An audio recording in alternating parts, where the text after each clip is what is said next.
வணக்கம் ஜெயன். வளைகுடாவில் நடக்கக்கூடிய இந்த யுத்தத்தில் ஒரு முக்கியமான தருணமாக இப்போ நம்ம பார்க்கக்கூடியது 21ஆம் தேதி அதிகாலையில் ஈரான் டியாஜியோ கார்ஷியாவில் இருக்கக்கூடிய அமெரிக்கா மற்றும் யூகேவுடைய மிலிட்ரி பேஸ், இதை பற்றி நம்ம ஏற்கனவே பேசியிருக்கோம். டியாஜியோ கார்ஷியோ மொரிஷியஸ் நாட்டை சேர்ந்தது. அதை பிரிட்டிஷ் அவங்களுடைய ஆதிக்கத்தில் வச்சுக்கிட்டு இருந்தாங்க. அதை பிறகு அவங்களுடைய மொரிஷியஸுக்கு அதை திரும்ப கொடுத்துட்டு, பட் கூடவே 99 வருஷம் லீஸையும் கொடுத்தாங்க. அமெரிக்காவுடைய மிக முக்கியமான ஸ்ட்ராட்டஜிக்கல் பேஸ் இதுதான். இந்த ஈரான்லேருந்து ரொம்ப தொலைவில் இருக்கக்கூடியது, இந்தியாவிலேருந்து ரொம்ப தொலைவில் இருக்கக்கூடியது. சமீபத்தில் இலங்கையோடைய சர்வதேச எல்லையில் அவங்க தாக்கி அளித்த IRIS தேனா அப்படின்ற கப்பலுமே இங்கே இருக்கக்கூடிய ஒரு அமெரிக்கன் மிலிட்ரி பேஸ் வந்து அந்த கப்பல் தான். இதை நோக்கி 2 பேலஸ்டிக் ரக ஏவுகணைகளை ஈரான் வந்து ஏவிருக்கிறாங்க. இது பார்த்தீங்க அப்படின்னா ஈரான்ல இருந்து 4000 கிலோமீட்டர் தொலைவில் இருக்கக்கூடியது. இப்போ ஈரான் இப்போ வரைக்கும் சொல்லிட்டு இருந்தது என்ன அப்படின்னு பார்த்தீங்கன்னா, 2000 கிலோமீட்டருக்கு உள்ளதான் எங்களுடைய பேலஸ்டிக் ரக ஏவுகணைகள் இருக்குன்றது. அந்த 2000 கிலோமீட்டர் பேசிக்கலா ஈரான் டு இஸ்ரேலுடைய டிஸ்டன்ஸ் வந்து 1900 கிலோமீட்டர். 2000 கிலோமீட்டருக்கு மேலே நாங்கள் வந்து ஏவுகணைகள் செய்யலை, அது எங்களுக்கு அம்பிஷனும் கிடையாது, நாங்கள் எந்த நாட்டுக்கும் அச்சுறுத்தலை அப்படின்றதான் இவங்களுடைய மிக முக்கியமான டிபேட். அவங்க தரப்பு நியாயம்.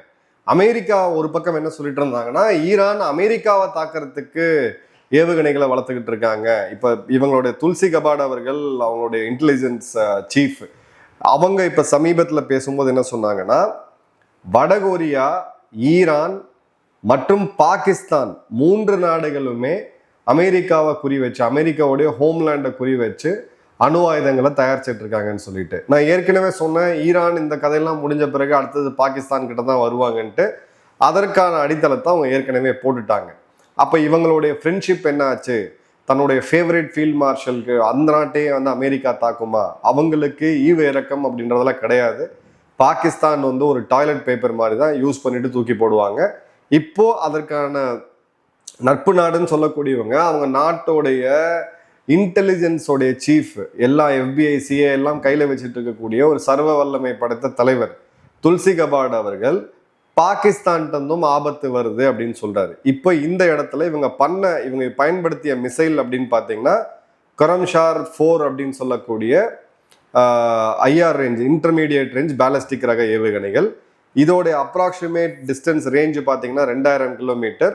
ஸோ அமெரிக்காவுடைய ரீஜனல் பேசஸ் மற்றும் இஸ்ரேல் இதோடைய ரேஞ்சுக்குள்ளே வருது.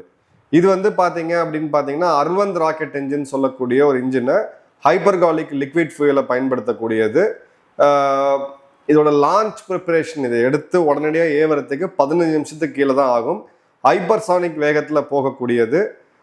அதே மாதிரி பார்த்தீங்கன்னா, பூமிக்கு வெளியில் போகும் பொழுது, வான்வெளிக்கு போகும்போது மார்க் 16லையும், மேலேருந்து திரும்ப ரீஎன்ட்ராய் பூமிக்குள்ளே வருது மார்க் 8லையும் வரும். ஸோ இந்த ஏவுகணை கணிசமான சேதத்தை ஈரான் மீது ஏற்படுத்தினதை இஸ்ரேல் மீது ஏற்படுத்தினதை நம்ம பார்த்தோம். 13 மீட்டர் லென்த் உடையது, 1.5 மீட்டர் டயமீட்டர் உடையது. இது வந்து ஒரு மிட்ஃபேஸ் நேவிகேஷன் அப்படின்றது ரொம்ப ரொம்ப முக்கியமானது. அட்மாஸ்பியருக்கு, புவிவெளிக்கு வெளியில் இருக்கக்கூடிய ஒரு வான்மண்டலத்திலேருந்து செயல்படக்கூடியது அப்படின்றதுனால இதை வந்து நீங்கள் எலக்ட்ரானிக் ஜாமிங்லாம் பண்ணி தடுக்க முடியாது. இதோடைய CEPன்னு சொல்லுவோம், ஒரு மிசைலோடைய அக்யூரேசி, சர்க்குலர் எரர் ப்ராபபிள் அப்படின்னு சொல்லுவோம். அது பார்த்தீங்கன்னா 30லேருந்து 100 மீட்டர் அக்யூரேட்டாக உள்ளது. ஸோ ஒரு பவர்ஃபுல்லான ஏவுகணை.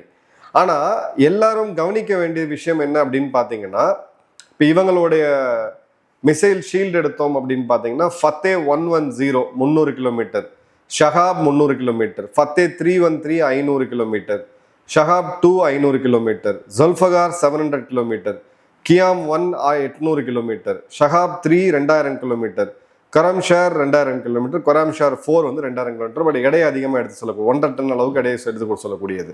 இப்போ இதுபடி எடுத்தீங்க, இந்த மிசைலோட ரேஞ்ச் படி எடுத்தோம் அப்படின்னா, ஜிபூத்தி, சவுதி, ஈஜிப்டோட ஒரு கணிசமான பகுதி, இஸ்ரேல், ஜோர்டான், சைப்ரஸ், துருக்கி, Greece, Iraq, Kuwait, Bahrain, Qatar, கஜகஸ்தானோடைய ஒரு கணிசமான பகுதிகள், அதே மாதிரி இந்தியாவுடைய ஒரு கணிசமான பகுதியும் இந்த மிசைல் ரேஞ்சுக்குள்ள வருது.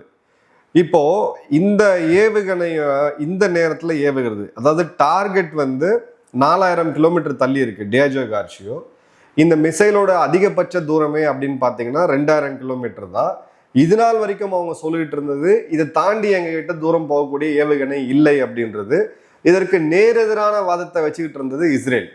இப்போ இவங்க என்ன சொல்றாங்கன்னா, இது டியாஜியோ கார்சியா குறி வச்சு தாக்கணும் நம்ம அனுப்பப்பட்ட மிசைல் கிடையாது, இதுல ஒரு பொலிட்டிக்கல் மற்றும் ஸ்ட்ராட்டஜிக் மிசைல் இருக்கு, இதை தாண்டி போகக்கூடிய ஏவுகணைகளும் எங்க கிட்ட இருக்கு, பாக்கெட்டுக்குள்ள இருக்கு அப்படின்றதுதான் இப்போ ஈரான் சொல்லக்கூடிய செய்தி.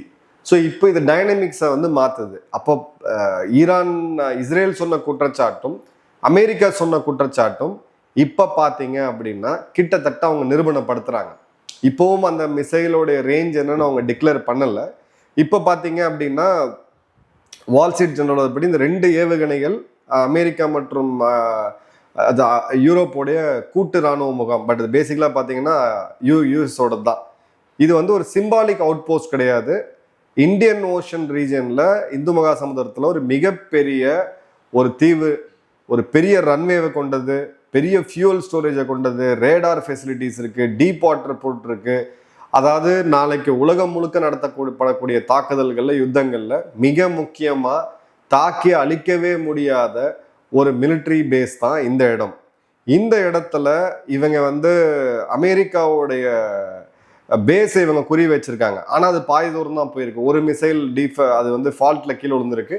இன்னொரு மிசைலை அமெரிக்காவுடைய கடற்படை நடுவில் இருந்து எங்கேயோ ஒமான் பகுதியில் சுட்டு வீழ்த்திருக்காங்க. இப்போ இந்த இடத்துல டியாஜியோ கார்சியா அமெரிக்காவுடைய ஒரு மிக முக்கியமான பவர் ப்ரொஜெக்ஷனுக்கு உண்டான டூல். ஏன்னா இது பெரிய பெரிய விமானங்களை ஆப்ரேட் பண்ண முடியும். கல்ஃப் வார்லையும் சரி, ஈராக் வார்லையும் சரி, ஆப்கானிஸ்தான்லையும் சரி, இப்போ தென்சீன கடல் பகுதிகள் வரைக்குமே இந்த பேஸை வச்சு தான் அவங்க ஆப்ரேட் பண்ணிட்டு இருந்தாங்க. ஸோ இப்போ இந்த ஐஆர்பிஎம் அப்படின்றது 2000 கிலோமீட்டர் இருக்கும் அப்படின்னு சொல்லும் பொழுது இந்த மிசைலோடைய சீலிங் அப்படின்றது கண்டிப்பாக கிடையாது அப்படின்றதான். இது அன்சக்சஸ்ஃபுல்லாக நம்ம பார்த்தாலும் கிளியர் கட்டாக இப்போ ஈரான் சொல்லக்கூடியது என்ன அப்படின்னா, நாங்கள் இதுக்கு தயாராக தான் இருக்கிறோம், எங்ககிட்ட இதை விட தூரம் போகக்கூடிய ஏவுகணை அப்படின்றது இருக்கு அப்படின்னு தான். ஸோ இது கிளியர் கட்டாக மிசைல் இன்ஜினியர்ஸ்க்கு ஒரு பெரிய ஒரு தாக்கத்தை கொடுத்துருக்கு ஈரானில். அதே சமயம் நம்ம இன்னொரு விஷயத்தையும் கவனிக்க வேண்டியது என்ன அப்படின்னு பார்த்தீங்கன்னா, ஒருவேளை அவங்க 4000 கிலோமீட்டர் சரி ஈவன் 3000 கிலோமீட்டர் ரேஞ்ச் உள்ளக்கூடிய ஏவுகணைகளை அவங்க வச்சிருந்தாங்க அப்படின்னா, அப்போ ஐரோப்பாவுடைய சென்ட்ரல் ஐரோப்பாவில் இருக்கக்கூடிய பல நாடுகள் அந்த ரேஞ்சுக்குள்ள வருவாங்க. இப்போ எல்லா நாடுகளுமே, அமெரிக்காவுடைய சார்பு இருக்கக்கூடிய எல்லா நாடுகளுமே நம்பிக்கிட்டு இருக்கக்கூடியது தாட் மற்றும் பேட்ரியாட் மிசைல்ஸ் டிஃபென்ஸ் சிஸ்டம் தான். அமெரிக்காட்டே அது லிமிட்டடாக தான் இருக்கு. மொத்தமே 8 பேட்டரி தான் இப்போ வளைகுடால வச்சிருக்காங்க. நாளைக்கு இந்த மிசைல் ஐரோப்பா நாடுகளை தாக்கக்கூடிய அளவுக்கு வல்லமை படைச்சதா மாறுச்சு அப்படின்னா ஐரோப்பாவுடைய பாதுகாப்புக்கும் இது ஒரு மிகப்பெரிய ஒரு கேள்விக்குறியா முடிஞ்சிடும்.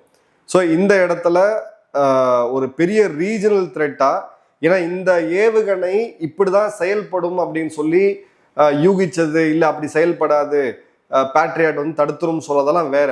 இது கண் முன்னாடி இஸ்ரேல்ல நம்ம பார்த்தோம். கிளஸ்டர் மியூனிஷனை கொண்டு போகக்கூடியது கணிசமான அளவுக்கு இது சேதத்தை ஏற்படுத்தியிருக்கிறது.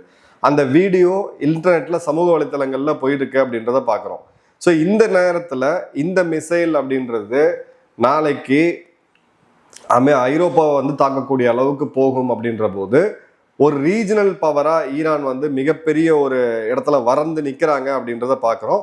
ஸோ ஒரு பெரிய ஒரு டெக்னாலஜி ஹப்பாவும் இது மாறுறதுக்கு வாய்ப்பு இருக்கும் பொழுது நாளைக்கு இந்த போருக்கும் எங்களுக்கும் சம்மந்தம் இல்லை அப்படின்னு சொல்லி ஒதுங்கிக்கிட்டு இருந்த நாடுகள், இப்போ ஈரானுக்கு இதெல்லாம் பண்ண மாட்டோம் அப்படின்னு சொல்லி ஒதுங்கிக்கிட்டு இருந்த நாடுகள் அப்படின்றதுமே இந்த இடத்துல ஒரு முறைக்கு 10 முறை யோசிக்க வேண்டியது இருக்கும். அதே சமயம் இந்த இடத்துல இந்தியாவுக்கு பார்த்தீங்க அப்படின்னா நம்மளுடைய கேஸ் டேங்கர்ஸ் இப்போ ஸ்ட்ரைட் ஆஃப் ஹார்முஸை கடந்து போகிறதுக்கான வேலையை பண்ணிட்டு இருக்காங்க. ஈரான் இப்போ என்ன பண்ணியிருக்காங்கன்னா, ஒரு கப்பலுக்கு எனக்கு $2 மில்லியன் நீங்கள் கப்பம் கட்டணும்னு சொல்லிட்டு எல்லா நாடுகள்கிட்டையும் கேட்க ஆரம்பிச்சிட்டாங்க. பல நாடுகள் கொடுக்கவும் செய்கிறாங்க.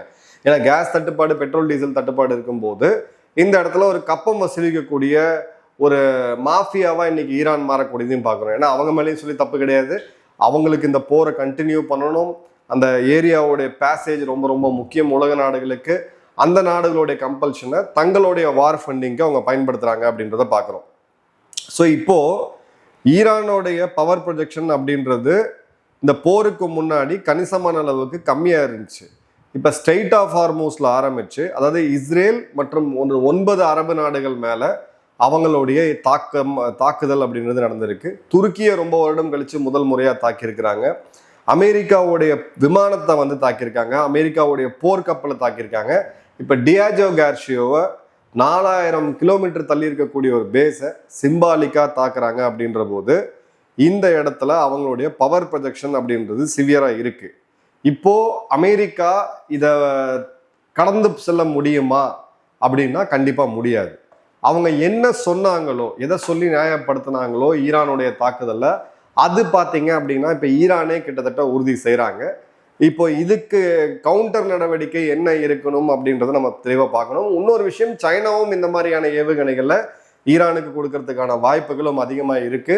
இவங்களுடைய கவுண்டர் மூவ் அப்படின்றது இப்போ இது அமெரிக்காவை பொறுத்த வரைக்கும் பெரிய பிரச்சனை கிடையாது, ஒன்றும் அளவுக்கு பெரிய த்ரெட்டு கிடையாது. ஆனால் ஐரோப்பாவுக்கு இது ஒரு மிகப்பெரிய ஆபத்து. அவங்க நாட்டில இருந்து எல்லாம் அமைதியாக இருந்துட்டு வாரத்துக்கு 4 நாட்கள் வேலை செய்தால் போதும், 3 நாட்கள் விடுமுறைன்னு சொல்லி ஒரு ரம்மியமான ஒரு வாழ்க்கையை வாழ்ந்துட்டு இருக்கக்கூடிய அந்த நாடுகளுக்கு ரஷ்யாவுடைய ஏவுகணைகள் மட்டும் இல்லை, இப்போ ஈரானோட ஏவுகணைகளும் அவங்க டோர் ஸ்டெப்பை தாக்கும். அப்படின்ற போது மொத்த மிடில் ஈஸ்டோட டைனமிக்ஸையும் மீண்டும் ஒரு முறை மாற்றுது. இன்னொரு டீட்டெயில் வீடியோ சந்திப்போம். நன்றி, வணக்கம், ஜெயன்.